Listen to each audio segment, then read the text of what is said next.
This video will be a slightly shorter one. This was the first post-op. No, shut up, because the PE was. This is another post-op complication that happened. So get home, everything's great. Watch The Apprentice, everything's great. Go to sleep, everything's great. But I start to feel that where my staples are, where all the bandages are and everything, they're starting to leak.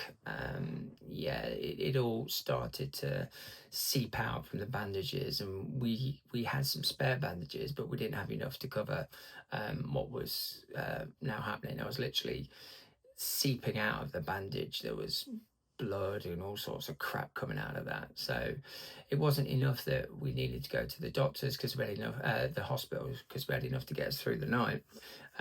But my surgery, I don't know if all surgeries, but my surgery was open. My GP's practice was open on a Saturday. So we made an emergency appointment to go down to have that checked out. And relatively simple. It's just what it was. It was from the traveling.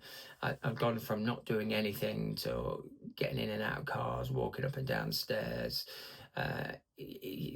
going downstairs and getting myself a drink where I could. So it was just literally going from 0 to 100 miles an hour as my body took it, and it's wear and tear. So she says it's all right, it's perfectly normal. The best thing we can do is just until we get the bandages out, the staples out and everything, this is how it's going to be, unfortunately. So we got all that cleaned up, dressed. She gave me lots of dressings, and then if I needed to go back, then I can go back and get it redone again. So that was fine. So over the course of the next few days, we had nurses come out who gradually started to take the staples out of my stomach, which I thought would hurt because they were big staples. I think these weren't small things. I generally thought that was going to hurt, but you don't feel a thing. Where they've done all the surgery, I'm now numb. I can't feel anything there at all. It's a weird feeling. It's like when you get your tooth done, it all goes numb. I can't feel anything there at all. So I would lay down, they would come in. They did it in 2 stages, I think it was. So they took the staples out and then came back a couple of days later and took the rest of the staples out. So again, that was all relatively simple. There was no problem there at all. So everything's okay. I haven't got my appetite. This is what led to the next thing. Okay, this is gross. I'm sorry. I might put a picture of this on I will. No, I promised I would. So I'm going to put a picture with a trigger warning on Instagram. So I wasn't eating very much, but I did have this big bowl of soup, tomato soup, or tomato soup, as I would say, to piss people off. So I did have a big bowl of tomato soup. And it was bedtime, so I managed to get myself upstairs. I mean, this was a big bowl. I mean, this is something you give a giant. But I wasn't eating, so Belinda wanted to make sure I was eating. So I had all this soup. And it wasn't tomato soup, it was chicken and vegetable. If we're going to go for real facts, it was chicken and vegetable. There we go. Get a bit of chicken inside you. So I sat down, got into bed. We were watching something. I can't remember what it was. I think it was Happy Valley. We started to watch that, and I was wet. I noticed that I went to scratch my leg and my hand was soaking wet. I thought, okay, what's this?